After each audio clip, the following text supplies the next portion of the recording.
Oke, teman-teman semuanya, Assalamualaikum warahmatullahi wabarakatuh. Selamat malam Sobat K3 semua. Waalaikumsalam warahmatullahi wabarakatuh. Selamat malam. Nih, boleh open mic nggak? Gimana? Assalamualaikum warahmatullahi wabarakatuh. Selamat malam Sobat K3 semua, boleh open mic. Waalaikumsalam Waalaikumsalam warahmatullahi wabarakatuh. warahmatullahi wabarakatuh. Terima kasih. Oke, berjumpa kembali dengan acara mini webinar kita malam hari ini. Senang sekali ya teman-teman semua. Akhirnya setiap minggu kita rutin mengadakan mini webinar dengan pemateri-pemateri yang sangat profesional di bidangnya. Dan malam hari ini pun nggak kalah ya, materi yang mungkin teman-teman semua agak terkejut nih, kok ada ya K3 di bidang ini. Nah, sebelum saya mulai materi pada malam hari ini, izinkan saya perkenalkan diri. Eh, saya selaku moderator, Tia Nurhidayanti. Em, untuk malam hari ini, langsung saja saya perkenalkan pemateri kita, yaitu em, beliau sudah beberapa kali ya mengisi materi di webinar Safety and Health Talk. Beliau adalah eh, praktisi juga akademisi di bidang K3, yaitu Kak Mukhayatun Soleha.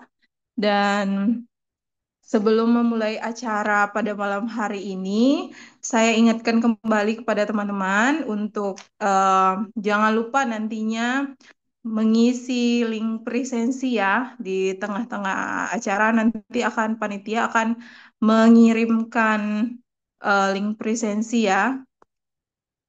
Nah, ini udah di-share nih sama Kak Mukhayatun Soleha. Hai Kak, gimana kabarnya? Untuk malam hari ini, seperti eh, tema yang sangat menarik yang saya bilang tadi, yaitu mengenai K3 di wisata pantai. Nah, ternyata K3 sendiri itu eh, banyak ya cabang ilmunya, kompleks gitu, nggak cuma di konstruksi yang kemarin sudah sharing ya, Kak Zain. Nah, terus bukan cuma di rumah sakit seperti sesi sebelumnya yang sharing K3 rumah sakit oleh Kak Rita. Nah, sebenarnya K3 sendiri ada gitu di pariwisata. Nah, nanti akan dipaparkan langsung oleh Kak Mukhayatun Soleha dengan lebih lengkap. Dan teman-teman bisa mengajukan pertanyaan, boleh di kolom chat atau langsung open mic, angkat tangan dulu. Nah, saya akan persilahkan nanti di sesi terakhir ya, teman-teman. Em, jangan lupa untuk tetap close mic ya. Kalau selama pemateri menyampaikan materinya,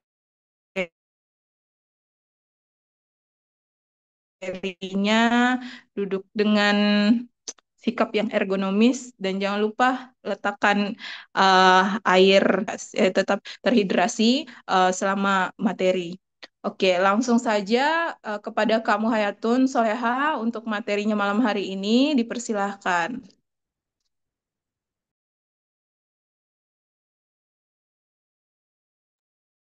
Baik, Assalamualaikum warahmatullahi wabarakatuh. Waalaikumsalam warahmatullahi wabarakatuh.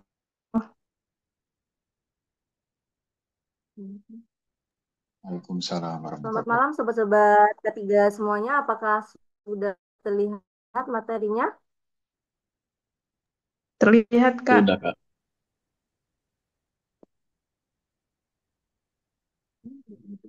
Nggak kelihatan sih. Ini gimana sih? Bikin ya. Coba lihat. Ini kan. Oh, kelihatan itu.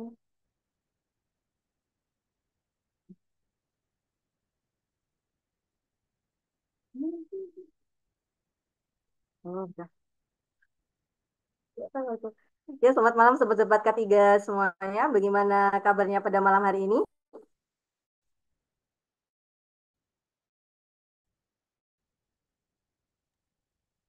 Baik, Kak, baik. Sepertinya Baik, masih Kak Soleh. pada lemes ya, masih capek ya habis setelah kita sibuk seharian weekday, seharian weekday kok seharian sih. Semingguan kita weekday ya, terus kita bertemu di malam Sabtunya seperti itu. Jadi ya seperti ini, seperti itu. Gimana nantinya?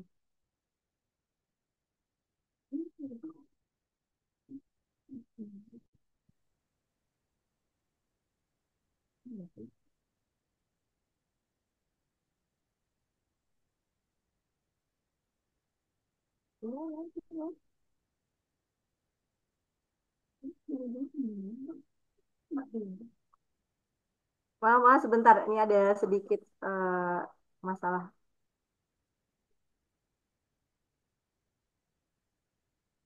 Pindah sih.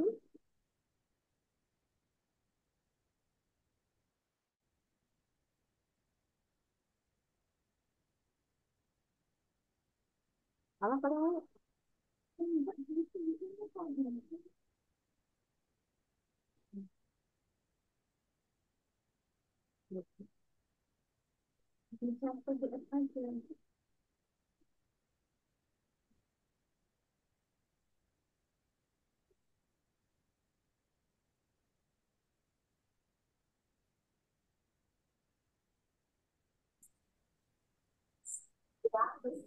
yang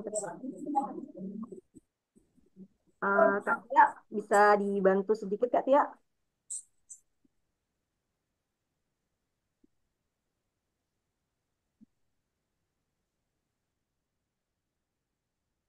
Mohon maaf sebentar ya, sobat ketiga semuanya.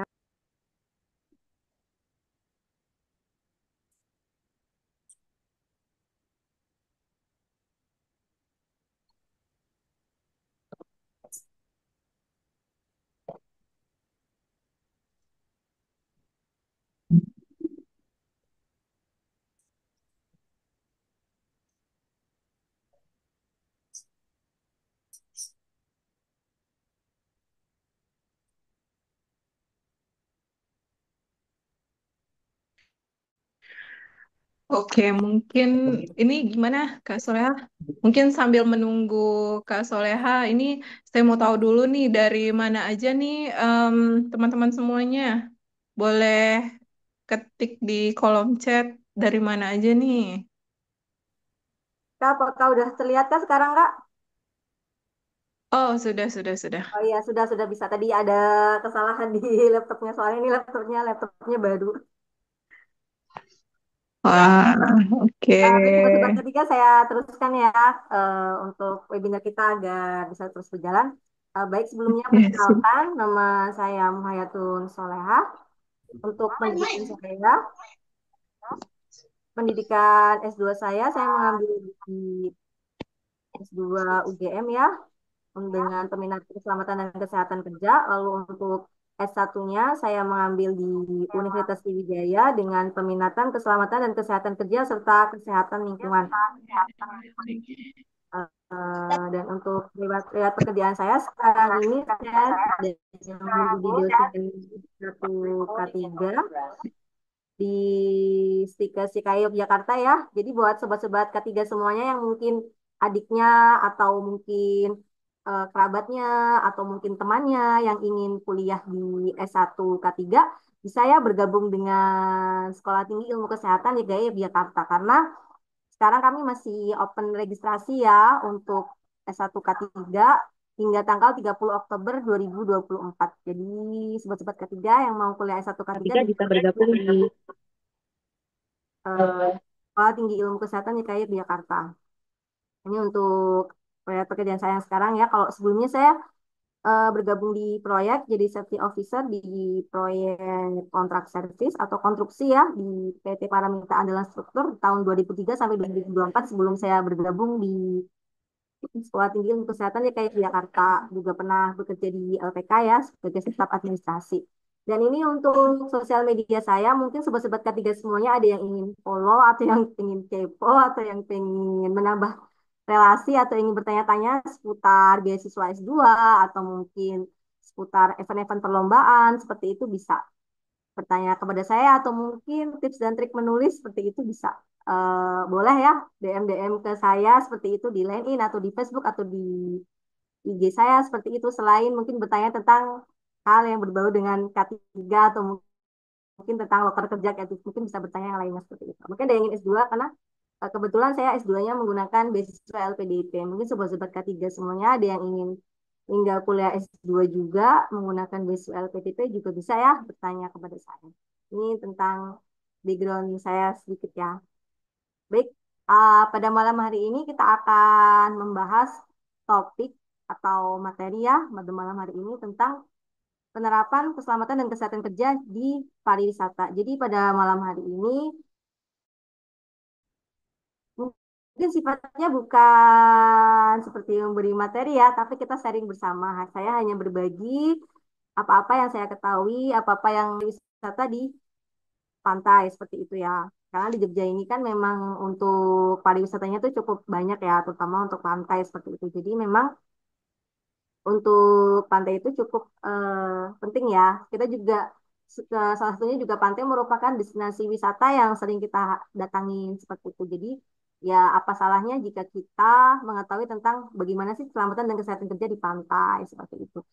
Jadi sebelum masuk nih ke materinya, selain karena memang pantai itu merupakan salah satu destinasi wisata yang sering kita datangi nih, kenapa sih kok menurut sobat-sobat K3 semuanya kita perlu nih untuk tahu kayak gitu ya di pantai itu sendiri. Ayo sobat-sobat K3 boleh di tapping ya di wah mantap. Ya, boleh di tapping sobat-sobat K3 semuanya. Kira-kira kenapa ya kita harus tahu K3 di pantai seperti itu? Ya, belum ada yang menuliskan nih. Ayo kakak-kakak semuanya. Boleh membantu menuliskan alasannya mungkin. Apakah suara saya terdengar? Oh iya, terdengar ada yang typing nih. Biar selamat dan enjoy. Iya, betul. Biar selamat dan enjoy. Kakak Ahmad Fauji. Agar aman ketika jalan-jalan di pantai. Iya. Betul sekali. Ini Biar lagi selamat dan dipakai, Nu. enjoy. Kenapa? Ya, biar selamat dan enjoy ya. Jadi memang salah satu tujuannya, kenapa tujuan utama ya selamat dan bahagia. Jangan sampai kita liburan di pantai, rencananya untuk bahagia, atau mungkin ingin menghilangkan stres, atau mungkin ingin berkumpul dengan keluarga tercinta, atau mungkin kita mengadakan event kayak gitu ya, yang di situ tuh kita bertemu dengan baik dengan rekan-rekan sejawat kita, atau mungkin teman-teman yang sudah lama tidak bertemu, bukannya menjadi kita happy, enjoy, tapi menjadi tidak enjoy. Kenapa? Karena di pantai itu kita mungkin mengalami kecelakaan, atau mungkin mengalami keadaan-keadaan tidak terduga seperti itu. Nah, jadi kita harus tahu ya gimana K3 di pantai.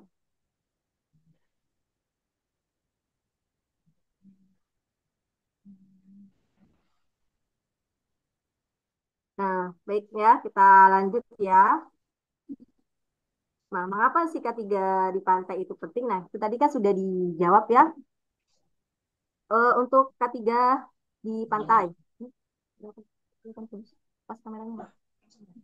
Nah, untuk K3 di pantai ini ada beberapa ya seperti itu. Kenapa kita harus tahu mengenai K3 di pantai atau mengenai pentingnya K3 di pantai? Yang pertama yang pasti untuk mencegah kecelakaan dan menangani kecelakaan. Jadi kan di pantai itu kan Banyak banyak aktivitas ya. aktivitas ya.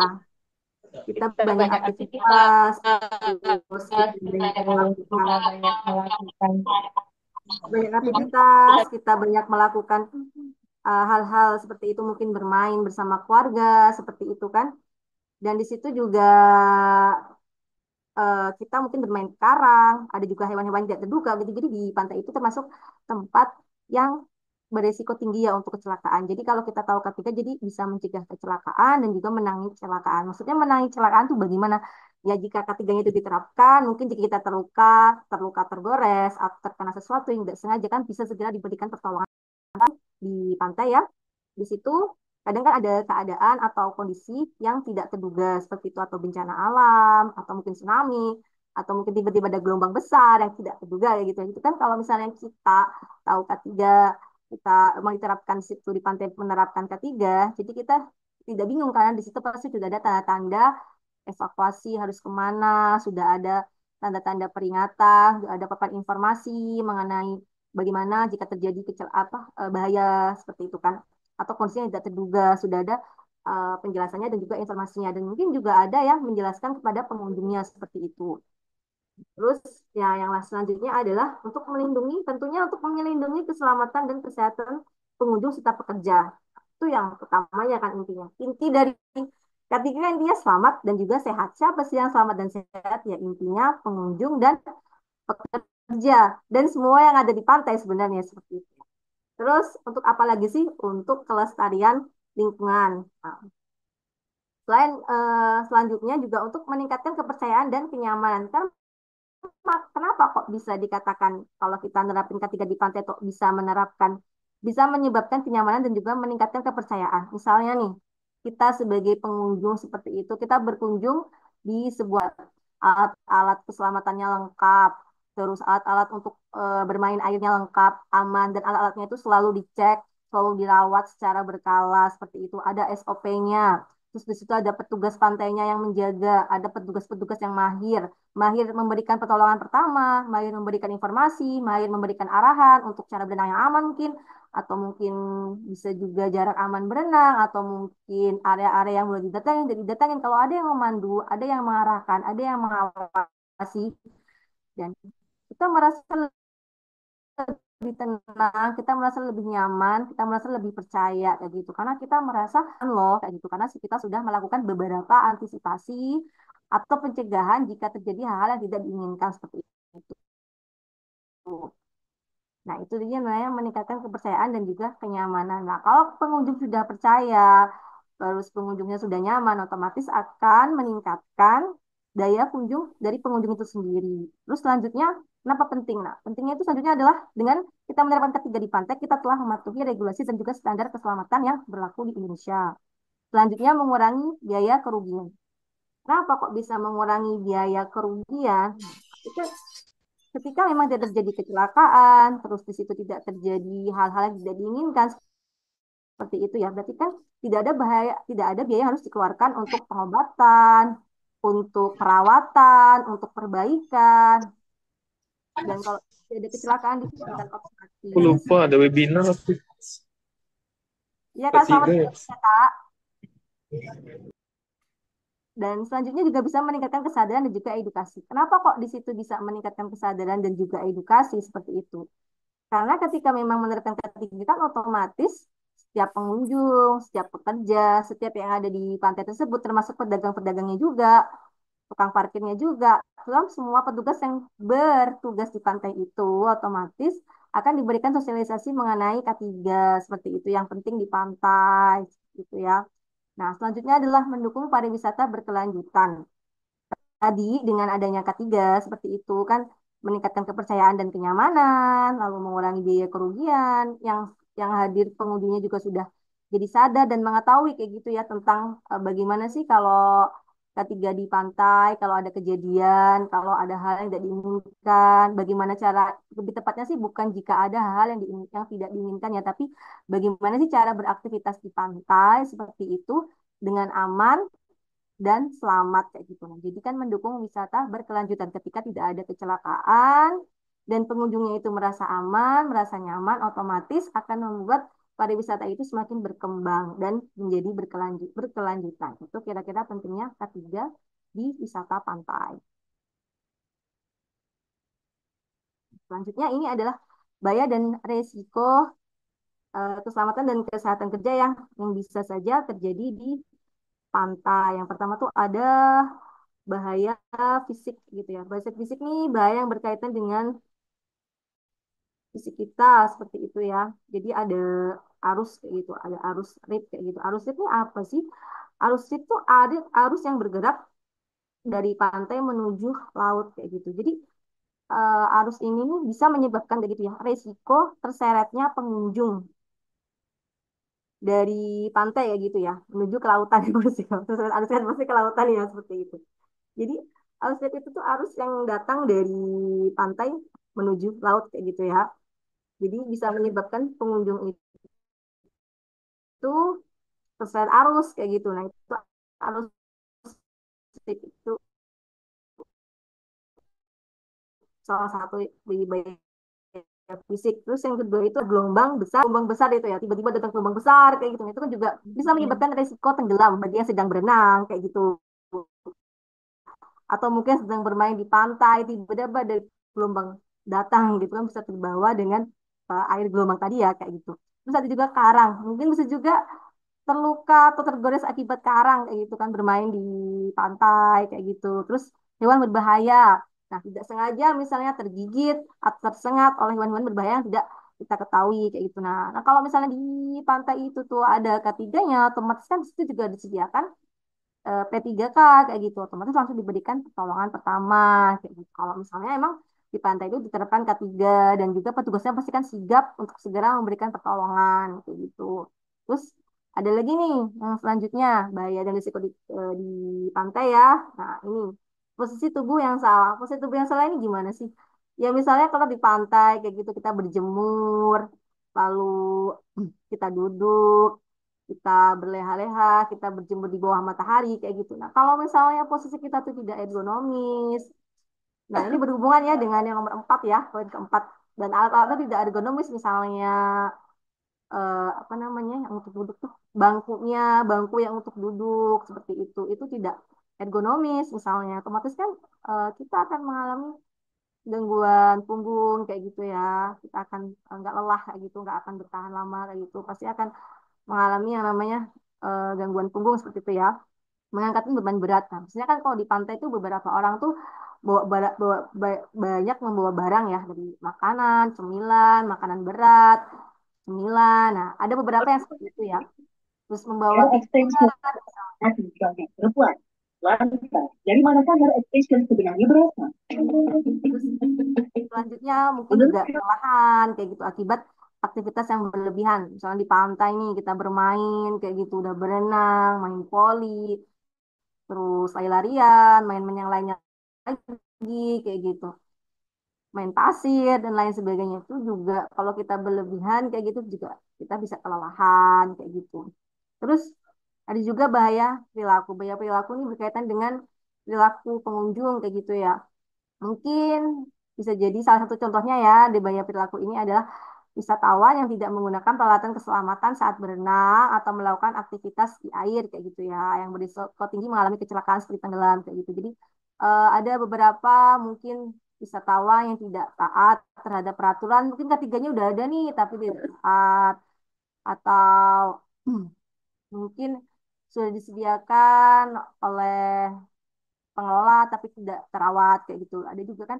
Jadi bahaya perilaku tuh dari individunya sendiri ya kayak gitu. Intinya kalau enggak udah diberikan informasi mengenai gimana sih daerah-daerah yang boleh untuk berenang tidak untuk berenang kayak gitu tapi ada yang melanggar kayak gitu kan bisa menyebabkan risiko kecelakaan ya tenggelam itu tadi. Terus selanjutnya ada bahaya psikososial. Nah, ini yang pertama. Nah, ini bahaya bahaya ini sebenarnya semuanya berkaitan ya kayak gitu.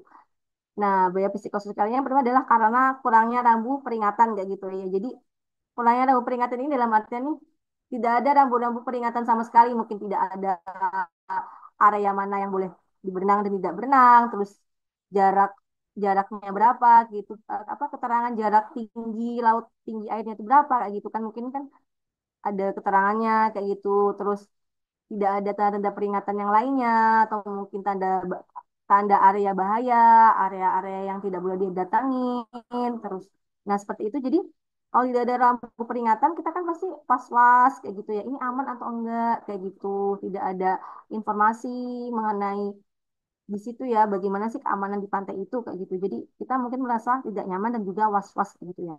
Terus yang kedua nih adalah bahaya kebisingan atau keramaian nih di situ mungkinnya atau ramai kayak gitu ya ramai banget karena kan di pantai itu kan ramai ya kayak gitu jadi kalau misalnya ramai sekali itu mungkin bisa juga pengunjung itu merasa tidak nyaman kayak gitu ya kalau misalnya terlalu ramai sekali kayak gitu. Terus selanjutnya perubahan lingkungan ini seperti apa? Seperti misalnya ini dari pantainya itu sendiri ya, misalnya di awalnya kayak gitu ya yang kita lihat di Instagram, mungkin di sosial media pantainya tuh bagus, bersih kayak gitu. Tiba-tiba ternyata ketika kita sampai di sana, lingkungan pantainya itu sudah tidak seperti itu lagi, sudah tidak seperti digambar. Mungkin pantainya ya udah berubah jadi kotor atau mungkin kurang terawat atau mungkin airnya jadi sudah tidak bening lagi seperti itu. Nah, tidak jernih lagi intinya ya. Jadi kita tidak merasa nyaman kayak gitu. Kita kecewa karena ekspektasi kita tinggi di situ. Jadi kita di situ jadi tidak mood untuk berwisata kayak gitu. Jadinya tidak tidak jadi apa ya, tidak jadi semangat lah intinya seperti itu. Jadi kan kita nggak nyaman tuh di situ. Yang tadinya kita berekspektasi tinggi kan, pantai itu akan indah seperti yang terpampang di gambarnya di sosial media. Ternyata di situ karena kurangnya perawatan atau dan lain sebagainya atau mungkin tidak ada ketiganya, tidak ada sarana dan prasarana yang dilengkapi di situ. Jadi ya pantainya menjadi kurang terawat sehingga kita tidak nyaman. Jadilah kita mengalami resiko bahaya psikososial gitu. Ini beberapa bahaya dan risiko yang ada di pantai ya ketika kita berwisata di pantai. Ini baru beberapa aja ya sobat-sobat ketiga yang saya jabarkan di sini. Ini beberapa contoh-contohnya ya sobat-sobat ketiga semuanya. Terus selanjutnya mengenai penerapan keselamatan dan kesehatan kerja di wisata pantai ya. Ini dari beberapa sumber yang saya dapatkan ya kayak gitu. Jadi kalau untuk penerapan keselamatan dan kesehatan kerja di wisata pantai itu gimana sih? Sebenarnya itu dimulai dari pemimpin ya, pemimpin atau pengelola intinya pengelola tertinggi di wisata pantai itu kayak gitu. Itu dimulai dari situ dulu. Jadi dari pemimpin itu adanya integritas, adanya komitmen kayak gitu ya untuk menerapkan ketiga di wisata pantainya itu kayak gitu. Nah, itu pertama dari situ dulu ya. Setelah adanya komitmen kan otomatis muncullah kebijakan bahwa memang di pantai A akan diterapkan K3 kayak gitu otomatis. Setelah itu akan dibuat, akan direncanakan tentang program-program apa saja yang akan dilakukan. Mungkin yang pertama biasanya yang dilakukan di awal itu adalah membuat kebijakan dan juga menyediakan sarana dan prasarana yang dibutuhkan untuk penerapan K3 di pantai kayak gitu. Jadi selanjutnya adalah penyusunan standar operasional prosedur kayak gitu ya, yang berkaitan dengan K3 pedoman bagi pengelola wisata untuk memastikan keselamatan wisatawan dan pekerja dan juga lingkungan sih sebenarnya ya, tambahan juga juga lingkungan kayak gitu ya. Jadi bagaimana sih caranya agar selamat dan juga sehat kayak gitu ya. Jadi SOP dibuat SOP-nya berapa SOP-nya jika terjadi keadaan darurat seperti apa kayak apa SOP jika bukan maksudnya SOP untuk berenang atau mungkin SOP untuk bermain di pantai kayak gitu. Nah, ada SOP-SOP-nya seperti itu.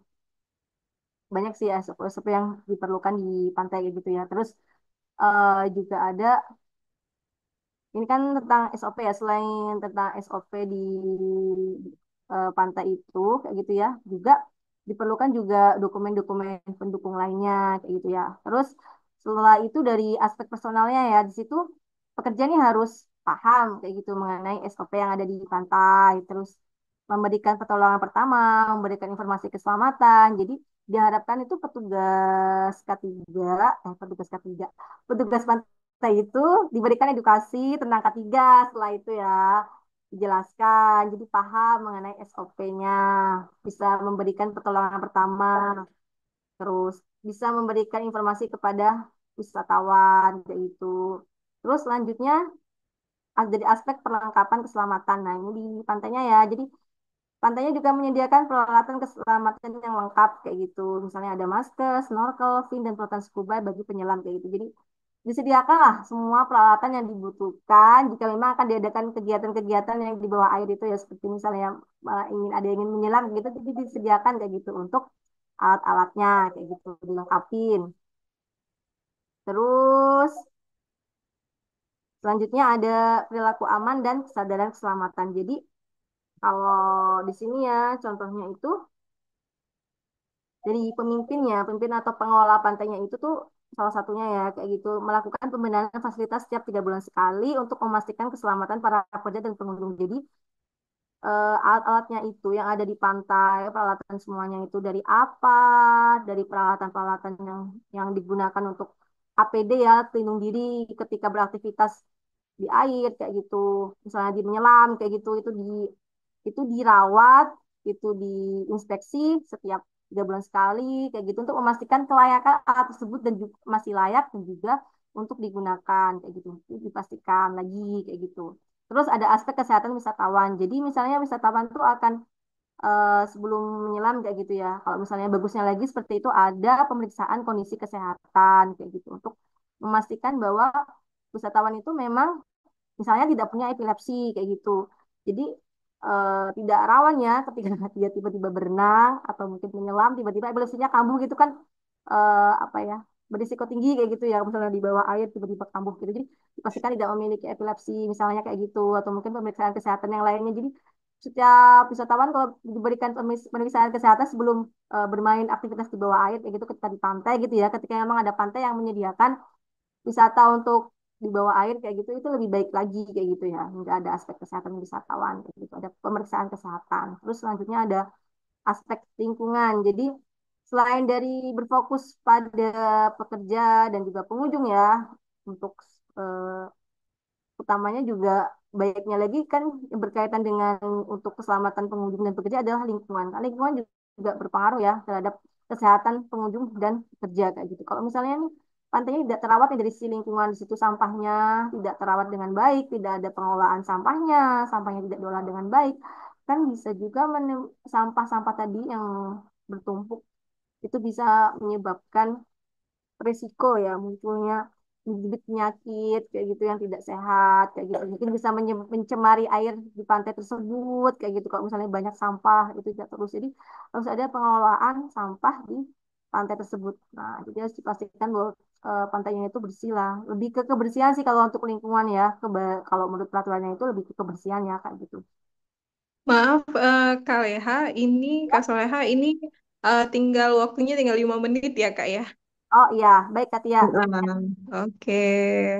Ya, itu ya. Terus, nah ini beberapa sarana di wisata pantai kayak gitu ya. Ini ada beberapa ya. Yang pertama tuh yang harus ada nih, harus ada alat keselamatan ya. Ada apa? Ada baju, ada bajunya. Terus ada tanda-tanda peringatan tadi ya. Bagusnya di pantai itu ada tanda peringatan, kayak gitu ada arah evakuasi.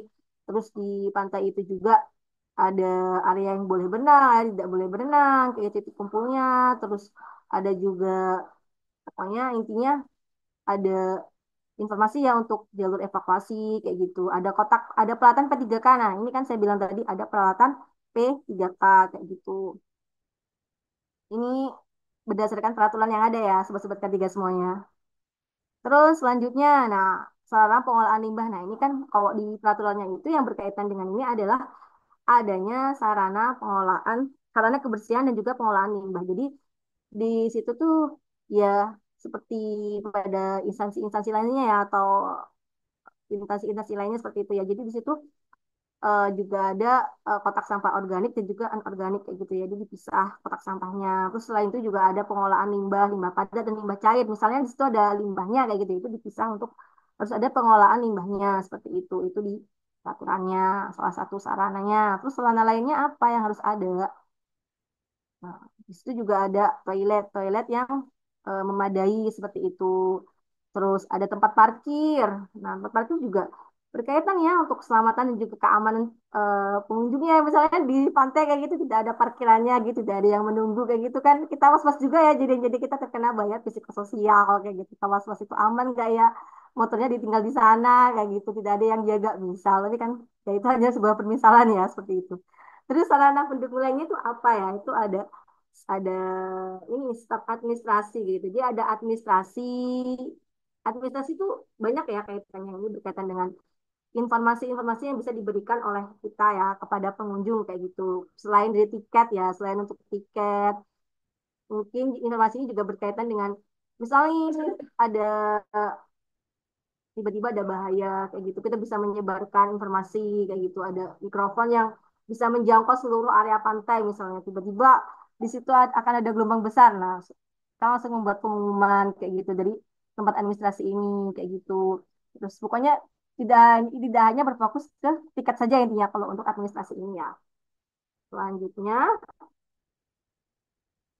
nah di situ juga ada sarana yang umum kayak gitu ya, seperti telepon umum kayak gitu juga disediakan di pantai tersebut kayak gitu. Nah, ini tadi juga ada tanda-tanda selain tanda peringatan juga ada tanda-tanda arah evakuasi kayak gitu ya, seperti ini contohnya. Terus apalagi nih yang penting? Nah, yang penting lagi adalah adanya menara dan juga penjaga pantai kayak gitu. Kenapa ada menara kayak gitu? Jadi kalau ada menara kan penjaga pantai bisa mengawasi kita dari eh, menara ini ya kayak gitu. Jadi bisa baiknya lagi emang ada penjaga pantai kayak gitu. Nah, itu beberapa aspek sarana yang harus ada di pantai kayak gitu ya untuk keselamatan dan kesehatan kerja. Baik, sobat-sobat ketiga, ini saja yang bisa saya sampaikan. Ini yang bisa saya ringkan, semoga bermanfaat. Saya akhiri, wassalamualaikum warahmatullahi wabarakatuh. Saya kembalikan kepada moderator. Oke, terima kasih Kak Soleha. Menarik ya materi tentang K3 di pantai ini. Ternyata luas ya K3 itu, Kak Leha. Nggak cuman di konstruksi, di oil and gas, atau di pertambangan ya Kak. Ternyata di pantai ada nih K3-nya. Oke, saya ingin mengingatkan kembali kepada teman-teman, link presensi sudah panitia share di kolom komen, jadi bisa diisi. Jangan lupa diisi dan jangan lupa juga untuk mengerjakan post-test karena dengan mengisi post-test teman-teman bisa mengklaim sertifikat nantinya. Tentunya dengan syarat ada nilai minimumnya ya, teman-teman. Boleh dibaca di post-testnya nilai minimumnya berapa untuk mengklaim sertifikat. Karena ini salah satu tolak ukur juga untuk teman-teman. eh, ini ya, apa ya, connect nggak sih gitu dengan materi malam hari ini, kan sayang banget ya udah materinya menarik gitu. Ternyata ada yang keluar masuk ya, sayang banget ini materinya. Oke, langsung aja untuk em, pertanyaan boleh open mic, boleh angkat tangan atau silakan di kolom komentar.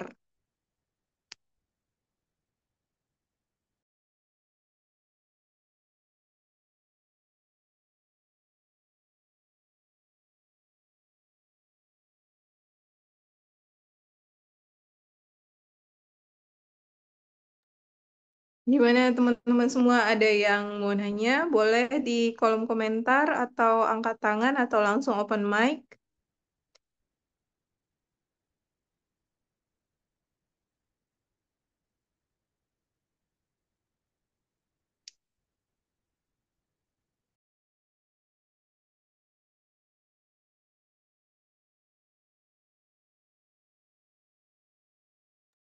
Sepertinya belum ada ya, Kak.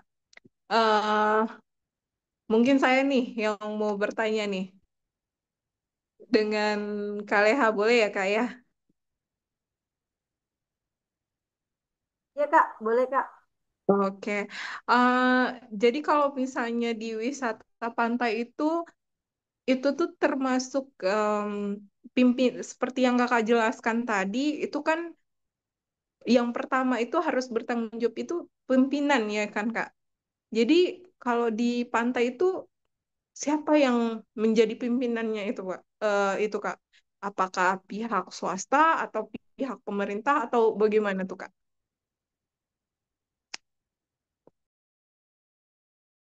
Kak Tia, terima kasih untuk pertanyaannya kayak gitu ya. Jadi kalau siapa yang bertanggung jawab itu sebenarnya tergantung ya Kak Tia, tergantung pantainya itu milik siapa kayak gitu ya. Itu milik swasta, mungkin lebih tepatnya bukan pemilik ya, pengelolanya gitu ya, pengelolanya ya, ya. Pemilik juga pengelola ya kayak gitu. Utamanya itu milik swasta atau pemerintah kayak gitu. Kalau misalnya itu yang milik swasta, berarti yang bertanggung jawab terutamanya itu adalah ya pemiliknya itu, pengelolanya itu, pengelola yang paling atas kayak gitu ya, yang memiliki pantai tersebut kayak gitu. Tapi kalau memang misalnya itu adalah pantai milik pemerintah, ya yang bertanggung jawabnya itu ya adalah eh, apa pihak-pihak pemerintah di daerah tersebut kayak gitu yang berkaitan dengan pantai tersebut kayak gitu yang mengelola pantai itu kayak gitu. Itu memang milik daerah ya kayak gitu. Itu sih Kak Tia. Untuk yang bertanggung jawab utamanya ya Kak Oh. Tia. Tapi kalau untuk ketiga itu tanggung jawabnya siapa sih? Kalau kita bilang ketiga tanggung jawab siapa yang kalau untuk tanggung jawab penerapannya yang untuk pengadaannya otomatis dari pengelola ya kayak gitu. Tapi untuk penerapannya ya secara individual ya semuanya kita juga tanggung jawab kayak gitu Kak ya. Karena kalau misalnya dari atasan aja pekerjanya, pengunjungnya tidak ada kesadaran kayak gitu, tidak merasa perlu ya tidak itu juga kurang efektif kayak gitu Kak Tia. Oh, gitu ya, Kak. Oke. Terima kasih, Kak Lea, tanggapannya. Karena saya penasaran juga nih. Kadang ada yang mengklaim gitu kan di pantai itu, oh ini milik swasta, ini milik pemerintah. Jadi yang bertanggung jawab siapa? Ternyata bisa nih. Jadi gambarannya untuk saya. Terima kasih, Kak Soleha, jawabannya. Ini teman-teman sebelum saya masuk eh, ke pertanyaan selanjutnya, saya mengingatkan jangan lupa untuk besok akan ada webinar juga pagi pukul 8 itu dengan pemateri yang sangat expert di bidang konstruksi. Jadi sayang banget kalau nggak lihat ya, nggak join ke Zoom ya. Jadi jangan lupa setiap minggunya, setiap hari Jumat dan hari Sabtu itu selalu ada webinar. Em, Langsung saya masuk ke pertanyaan. Ini ada pertanyaan dari Kak Muhammad Azrin. Izin bertanya, Kak, jika kita ingin mengusulkan untuk rencana, untuk sarana dan prasarana K3 di pantai, bagaimana cara untuk melakukan sosialisasinya ya, Kak? Nah, gimana nih, Kak Soleha? Cara untuk melakukan sosialisasinya. Kalau untuk mengusulin sarana dan prasarana K3.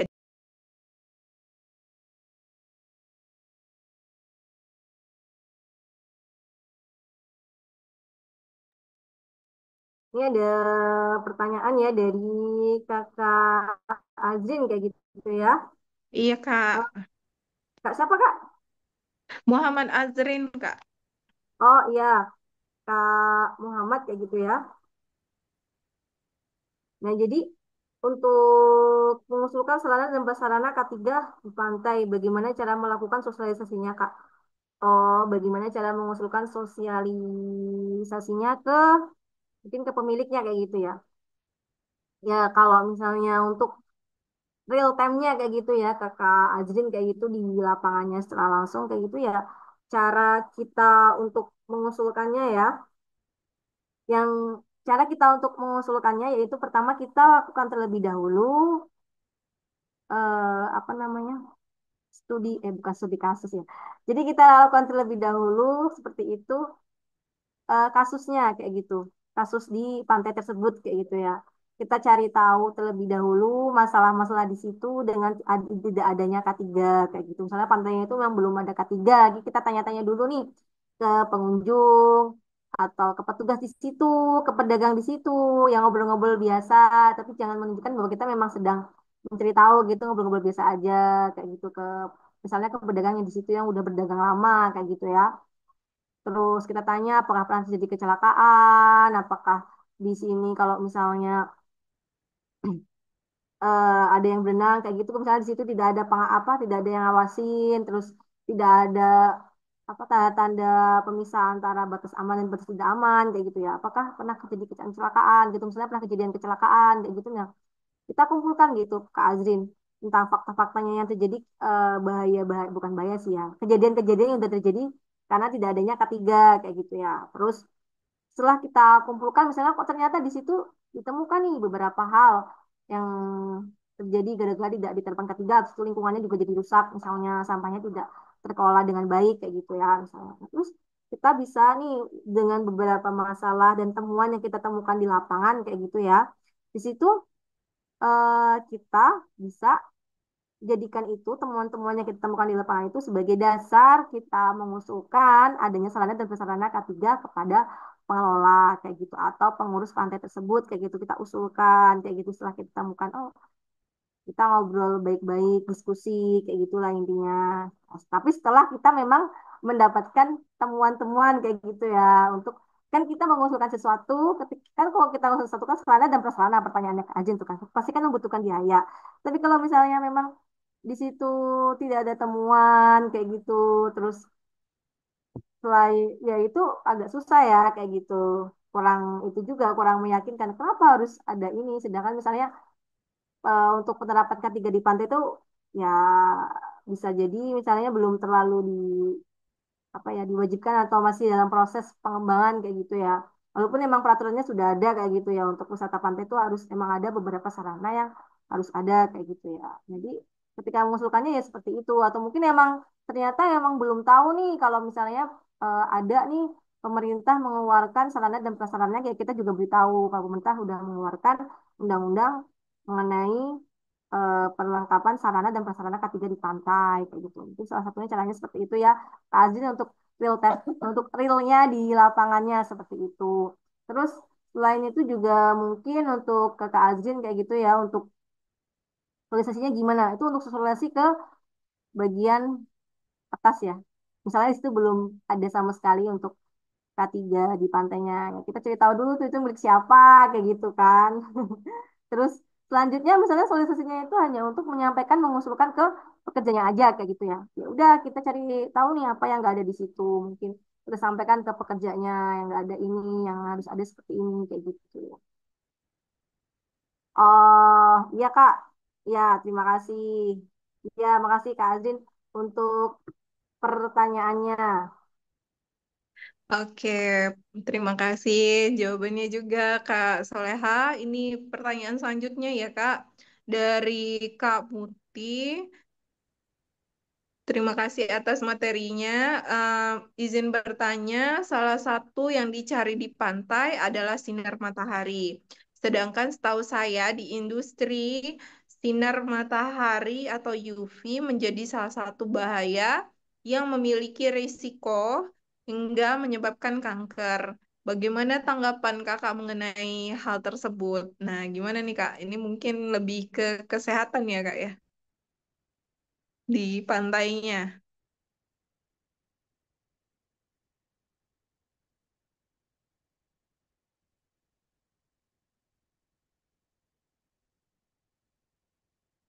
Maaf, Kak Soleha.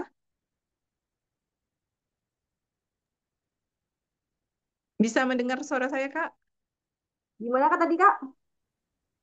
Ini ada pertanyaan nih, Kak.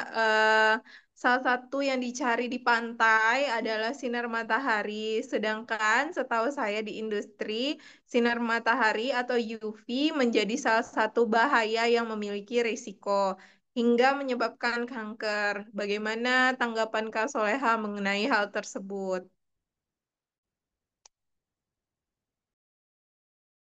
Oh baik Kak Tia, terima kasih untuk Kak Tia.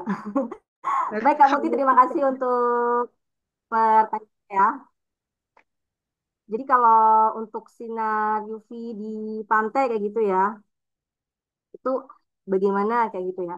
Kalau saya pribadi kayak gitu ya untuk sinar UV ini, saya biasanya menggunakan sunscreen kayak gitu ya untuk melindungi kulit saya kayak gitu ya. Karena eh, saya kan juga ini kan karena diminta tanggapan saya kayak gitu ya. Jadi saya jawab eh, berdasarkan sepengetahuan saya ya guys. Ya sobat-sobat ketiga semuanya. Jadi kalau untuk sinar UV ini biasanya ketika memang berendam lagi.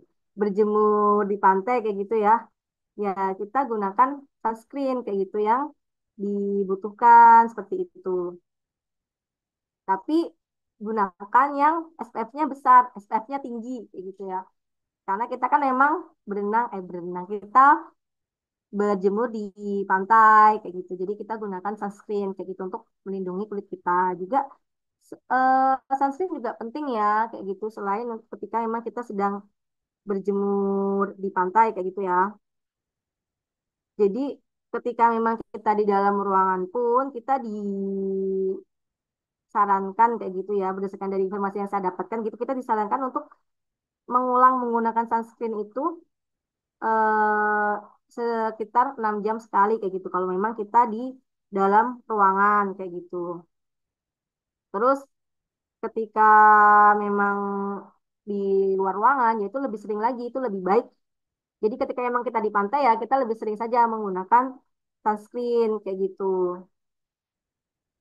Gitu sih Kak Tia, apakah ada yang ingin menambahkan sobat-sobat ketiga semuanya?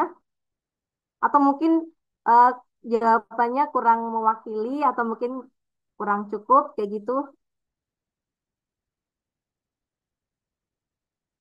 Kalau untuk Iya, kanker sendiri, itu ini kan pertanyaannya bisa menjadi bahaya memiliki risiko hingga menyebabkan kanker. Iya, memang betul ya, bisa berisiko untuk terkena kanker ya, jika memang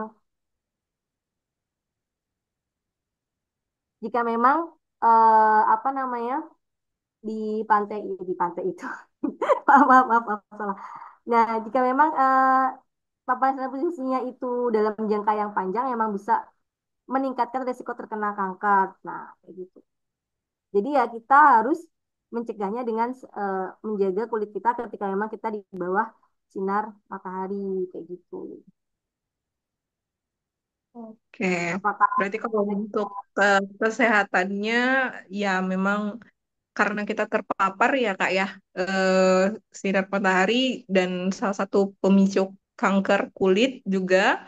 Jadi memang nggak hanya di pantai aja ya Kak ya, kita harus menggunakan sunscreen-nya. Nah, ini ada pertanyaan berikutnya. Wah, ini dari Kak Ahmad Fauzi ya. Mau nanya ini Kak, mengapa kalau kita ke pantai tidak boleh memakai baju warna hijau? Masak nih, masak. Di mana nih? Oke. Ada tanggapan nggak Kak ini? ya boleh aku kasih tanggapannya ya Kak. Jadi kenapa sih kok nggak boleh pakai baju warna hijau kayak gitu? Ini dari kalau kita di Jogja itu kan mungkin karena berkaitan dengan legenda ya, Nyai Roro Kidul kayak gitu. Tapi sebenarnya kalau dari sisi keselamatan kayak gitu ya, kenapa kok kita nggak boleh pakai baju warna hijau ketika di pantai? Ya itu sebenarnya untuk mengurangi resiko kayak gitu. Bukan mengurangi resiko ya, untuk mengurangi resiko jika terjadi kecelakaan, misal tenggelam kayak gitu ya, kita lebih mudah untuk mencarinya kayak gitu. Kita lebih mudah untuk mengidentifikasinya siapa kayak gitu ya untuk eh, yang tenggelam itu kayak gitu. Jadi kalau misalnya kita menggunakan baju warna hijau kan mungkin lebih sulit ya karena mungkin ketika misalnya tenggelam dan kita masuk sampai ke dalam kan ya bisa jadi di dalam tuh ada yang berwarna-warna hijau kayak gitu, mungkin lumut atau apa yang gitu kan. Jadi lebih sulit lagi untuk mengenali eh, apa jika tenggelam itu tadi ya kayak gitu. Itu sih sepengetahuan saya. Apakah ada yang ingin menambahkan lagi kayak gitu? Itu kalau dari sisi keselamatannya ya, itu sepengetahuan saya. Setuju nih. Kalau saya setuju banget, Kak. Selain mungkin karena ada mitos-mitos ya. Nah, ini kalau yang baju warna hijau kan kalau di laut gitu, apalagi kalau pantainya bersih ya, bersih banget. Nah, itu em, ada ya tumbuhan-tumbuhan hijau kan, seperti rumput laut, seperti itu gitu kan. Jadi mungkin jika terjadi kecelakaan atau bahaya ya, tenggelam atau apa di pantai, maka sulit ya Kak ya diidentifikasi. Setuju banget nih Kak. Benar. Jadi Oh, apa ya lebih disarankan kalau dari saya sih kalau misalnya beli berkepantai itu gunakanlah pakaian-pakaian yang mencolok kayak gitu. itu lebih baik sih kalau menurut saya ya. Hanya sekedar saran seperti itu. Selain juga untuk mungkin kita juga menghormati atau Oke. menghargai eh, legenda-legenda kita kayak gitu, budaya-budaya kita yang memang sudah ada kayak gitu. Dimana di pantai jangan menggunakan baju warna hijau kayak gitu. Kalau untuk keselamatannya seperti itu ya sobat-sobat ketiga semuanya. Oke, oke, terima kasih Kak Soleha. Ini saya dapat info ya dari panitia juga Ya, untuk selain itu, ya Kak, ya gimana Kak?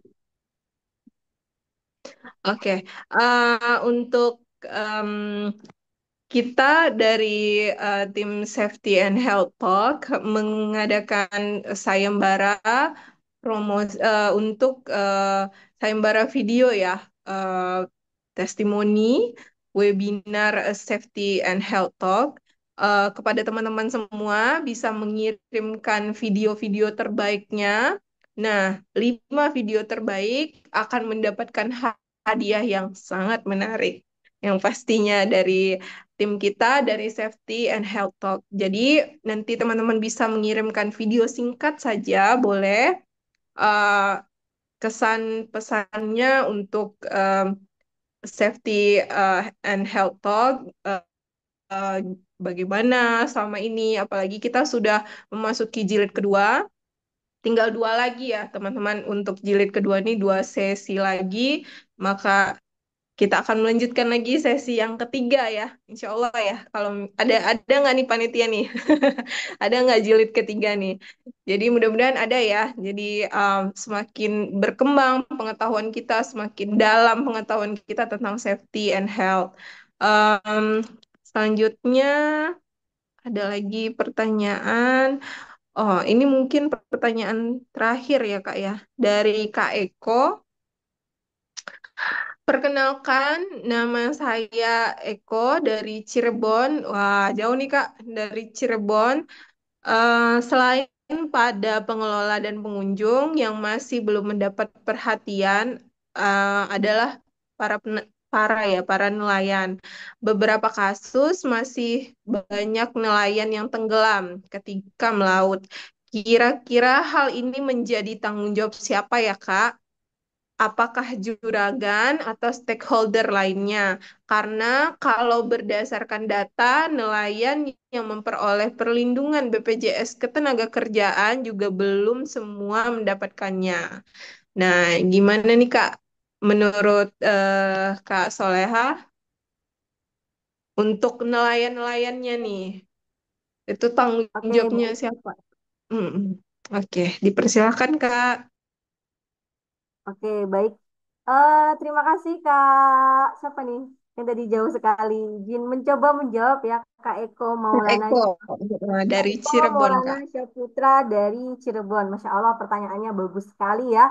Berarti beliau ini adalah salah satu generasi muda yang memikirkan bagaimana sih kebaikan untuk sesama kayak gitu ya. Contohnya nelayan kayak gitu ya. Jadi selain memang apa kita mungkin bukan nelayan kayak gitu, tapi dia terpikiran untuk nelayan kayak gitu. Kalau untuk nelayan ini siapa sih yang bertanggung jawab? Apakah juragan atau stakeholder dan lainnya? Baik yang pertama tadi kan kalau di wisata pantai kayak gitu, kalau untuk wisata pantai kayak gitu kan otomatis itu yang dikelola pantainya itu kan pertama mungkin dari sisi wisatanya aja ya kayak gitu. Untuk dari pekerja, pengunjung dan juga lingkungan. Tapi kalau untuk nelayan siapa sih yang bertanggung jawab kayak gitu? Jadi kalau untuk nelayan ini tergantung ya sobat-sobat K3 kayak gitu. Tergantung nih nelayannya itu bekerja di siapa kayak gitu.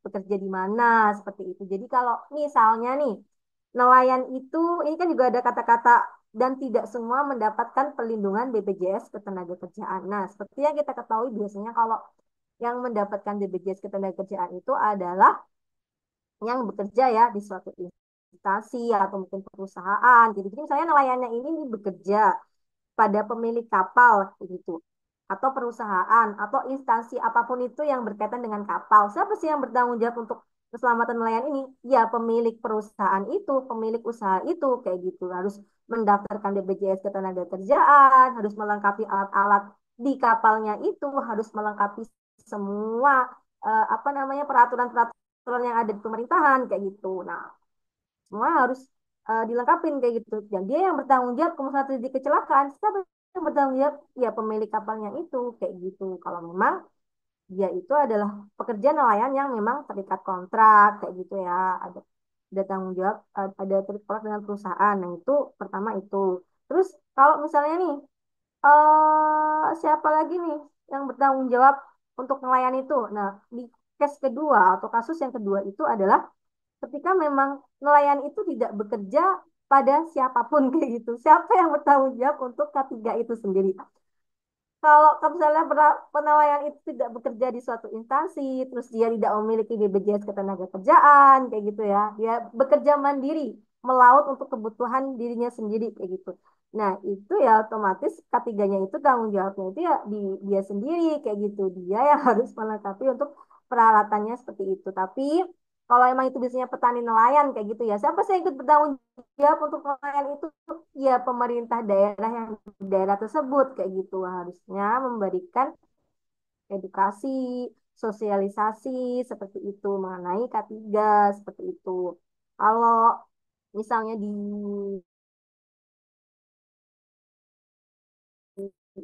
industri kan udah kalau di puskesmas tuh edukasi tentang tapi kalau di nelayan itu kalau setahu saya seperti itu ya sejauh ini sampai detik ini kayak gitu. Jadi kalau misalnya memang dia itu nelayan mandiri ya lebih ke dirinya sendiri kayak gitu yang bertanggung jawab. Terus kalau misalnya nelayan itu nggak paham tuh gimana kayak gitu. Ya berarti itu adalah masih PR kita bersama kayak gitu untuk memberikan edukasi kepada nelayan-nelayan seperti itu kepada sektor-sektor informal yang memerlukan sentuhan K3 seperti itu. Mungkin emang belum terjamah kayak gitu ya. Kayak gitu. Mungkin juga kedepannya bisa menjadi eh, salah satu fokus yang bisa kita lebih fokuskan lagi untuk digali seperti itu, untuk diangkat untuk masalah ketiganya kayak gitu. Gitu sih Kak, menurut saya apakah menjawab Kak Eko Maulana ataukah ada yang ingin menambahkan juga boleh sobat-sobat ketiga semuanya.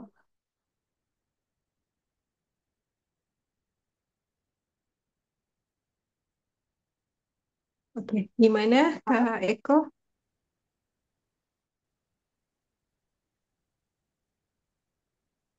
Oke, terima kasih. Mungkin sedikit yang saya tahu mungkin ya Kak ya, kalau untuk nelayan itu em, kalau tidak salah ada pos UKK-nya ya Kak, pos UKK yang dari puskesmas ya. Nah, jadi kalau untuk mengakomodir mungkin sosialisasinya atau mengenai K3-nya untuk nelayan mungkin bisa juga menjadi tanggung jawab dari eh, programnya dari pos UKK itu yang ada di puskesmas ya Kak ya. Ya, oh benar. Oke. Tapi kan saya maksud tadi kan ada UKK kayak gitu kan tadi udah Iya, disebutkan. Mungkin iya. dijelaskan lagi oleh ya biar bisa lebih. Jadi misalnya Kak Eko Maulana bingung mau kemana untuk mengusulkannya, bisa diusulkan ke pos UKK di daerah yang Kakak maksud itu tadi, di puskesmasnya. Ditanya apakah ada pos UKK-nya kayak gitu. Karena terkadang juga ada beberapa puskesmas mungkin yang belum berjalan kayak gitu untuk pos UKK-nya atau ada tapi belum berjalan kayak gitu. Mungkin bisa ditanyakan kembali seperti itu. Iya, baik. Oke. Eh, Luar biasa sekali nih sharing malam hari ini tentang K3 di pariwisata, terutama wisata pantainya, Kak. Oke, em, baiklah. Terima kasih banyak untuk Kak Soleha atas materinya dan sharing ilmunya pada malam hari ini. Saya ingatkan kembali kepada teman-teman, jangan lupa isi link presensi dan juga menjawab soal-soal post-testnya, karena untuk mengklaim sertifikat tetap harus diisi ya post-testnya dengan skor yang telah ditentukan. Bisa dilihat nanti di post-testnya itu berapa skornya. Dan juga jangan lupa untuk mengirimkan testimoninya ba- mengenai video testimoni ya, mengenai safety health talk ini untuk 5 orang teman-teman sobat K3 yang mengirimkan yang terbaik ya, yang menarik. Nah, akan kita berikan hadiah yang sangat menarik deh. Oke, jangan lupa juga besok pukul 8 akan ada materi tentang K3 konstruksi. Jangan lupa untuk dilihat juga ya, ditonton sama-sama dan diambil juga ilmunya, dirampok nih ilmunya nih. Karena memang sangat expert di bidang konstruksi. Oke. eh Terima kasih Sobat K3 semua untuk waktunya pada malam hari ini. Lebih dan kurang saya mohon maaf. Wabillahi taufiq wal hidayah. Assalamualaikum warahmatullahi wabarakatuh. Terima kasih semuanya. Ya, terima kasih semuanya. Waalaikumsalam Terima warahmatullahi kasih Kak wabarakatuh, Kak Tia. Solehan. Terima kasih udah gabung semuanya. Ya.